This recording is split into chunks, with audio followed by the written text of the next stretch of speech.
بسم اللہ الرحمن الرحیم۔ اللہ کے نام سے شروع کرتا ہوں جو نہایت مہربان رحمت والا ہے۔ آپ سبھی ناظرین کو فیضان وائس چینل میں دل کی اتھاہ گہرائیوں سے خوش آمدید اور خلوص بھرا سلام۔ کہا جاتا ہے کہ کسی بادشاہ کا گزر اپنی سلطنت کے ایک ایسے علاقے سے ہوا جہاں کے لوگ سیدھا نہر سے ہی پانی لے کر پیتے تھے۔ بادشاہ نے حکم دیا کہ عوام الناس کی سہولت کے لیے یہاں ایک گھڑا بھر کر رکھ دیا جائے تو زیادہ بہتر رہے گا اور ہر چھوٹا بڑا سہولت کے ساتھ پانی پی سکے گا۔ بادشاہ یہ کہتے ہوئے اپنے باقی سفر پر آگے کی طرف بڑھ گیا۔ شاہی حکم پر ایک گھڑا خرید کر نہر کے کنارے رکھا جانے لگا تو ایک اہلکار نے مشورہ دیا، یہ گھڑا عوامی دولت سے خرید کر شاہی حکم پر یہاں نصب کیا جا رہا ہے، ضروری ہے کہ اس کی حفاظت کا بندوبست کیا جائے اور ایک سنتری کو چوکیداری کے لیے مقرر کیا جائے۔ سنتری کی تعیناتی کا حکم ملنے پر یہ قباحت بھی سامنے آئی کہ گھڑا بھرنے کے لیے کسی ماشکی کا ہونا بھی ضروری ہے اور ہفتے کے 7 دن صرف ایک ماشکی یا ایک سنتری کو نہیں پابند کیا جا سکتا۔ بہتر ہوگا کہ 7 سنتری اور 7 ہی ماشکی ملازم رکھے جائیں تاکہ باری باری کے ساتھ بلا تعطل یہ کام چلتا رہے۔ ایک اور محنتی اہلکار نے رائے دی کہ نہر سے گھڑا بھرا ہوا اٹھا کر لانا نہ تو ماشکی کا کام بنتا ہے اور نہ ہی سنتری کا کام۔ اس محنت طلب کام کے لیے 7 بار بردار بھی رکھے جانے چاہیے جو باری باری روزانہ بھرے ہوئے گھڑے کو احتیاط سے اٹھا کر لائیں اور اچھے طریقے سے ڈھکن لگا کر بند کر کے رکھیں۔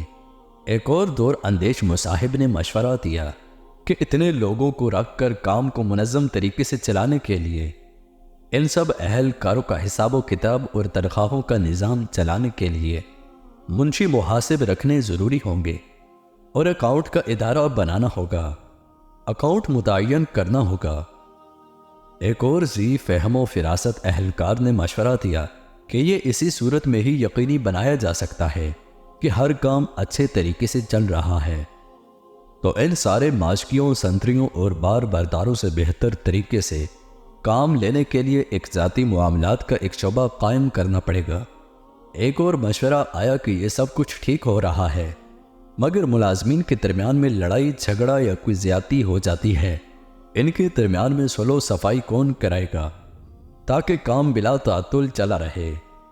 اس لیے میری رائے میں خلاف ورزی کرنے والوں اور اختلاف کرنے والوں کی تفتیش کے لیے ایک قانونی امور کا محکمہ قائم کیا جانا چاہیے۔ ان سارے محکموں کی انشاء کے بعد ایک صاحب کا یہ مشورہ آیا کہ اس سارے انتظام پر کوئی ہیڈ بھی مقرر ہونا چاہیے۔ ایک ڈائریکٹر بھی تعینات کر دیا گیا۔ سال کے بعد حسب روایت بادشاہ کا اپنی رعایا کے دورے کے دوران اس مقام سے گزر ہوا تو اس نے دیکھا کہ نہر کے کنارے کئی کنال رقبے پر ایک عظیم الشان عبارت وجود میں آ چکی ہے جس پر لگی ہوئی روشنیاں دور سے نظر آتی ہیں اور عمارت کا دبدبہ آنکھوں کو خیرہ کر دیتا ہے۔ عمارت کی پیشانی پر نمایاں کر کے وزارت انتظامی امور برائے کھڑا کا بورڈ لگا ہوا ہے۔ بادشاہ اپنے مصاحبین کے ساتھ اندر داخل ہوا تو ایک علیحدہ ہی جہان پایا۔ عمارت میں کئی کمرے، میٹنگ روم اور دفاتر قائم تھے۔ ایک بڑے سے دفتر میں آرام کرسی پر عظیم الشان چوبی میز کے پیچھے سرمئی بالوں والا ایک پروقار معزز شخص بیٹھا ہوا تھا جس کے سامنے تختی پر اس کے القابات پروفیسر، ڈاکٹر، 2 جنگوں کا فاتح فلاں بن فلاں ڈائریکٹر برائے معاملات سرکاری کھڑا لکھا ہوا تھا۔ بادشاہ نے حیرت کے ساتھ اپنے وزیر سے اس عمارت کا سبب پوچھا اور ساتھ ہی اس عجیب و غریب محکمے کے بارے میں پوچھا جس کا اس نے اپنی زندگی میں کبھی نام بھی نہیں سنا تھا۔ بادشاہ کے وزیر نے جواب دیا، حضور والا، یہ سب کچھ آپ ہی کے حکم پر تو ہوا ہے، فلاح اور آسانی کے لیے یہاں پر کھڑا نصب کرنے کا حکم دیا تھا۔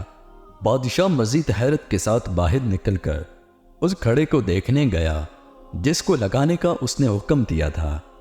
بادشاہ نے دیکھا کہ کھڑا نہ تو صرف خالی اور ٹوٹا ہوا ہے بلکہ اس کے اندر ایک مرا ہوا پرندہ بھی پڑا ہوا ہے اور گھڑے کے اطراف میں بے شمار لوگ آرام کرتے اور سوئے ہوئے پڑے اور سامنے ایک بڑا بورڈ لگا ہوا ہے اور اس پر لکھا ہوا ہے کھڑے کی مرمت اور بحالی کے لیے اپنے احتیاط جمع کروائیں۔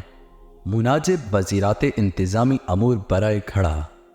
محترم عزیز دوستو، یہ تو کہانی تھی، لیکن اگر دیکھا جائے تو ہمارے ملک کے ساتھ بھی یہی مسائل درپیش ہیں، جیسا کہ ہر چیز کا الگ وزیر اور اس کے نیچے ہزاروں افراد کام کرنے والے ہیں جو حقیقت میں کام نہیں کرتے۔ اللہ عز و جل ہمیں ہدایت نصیب فرمائے، آمین۔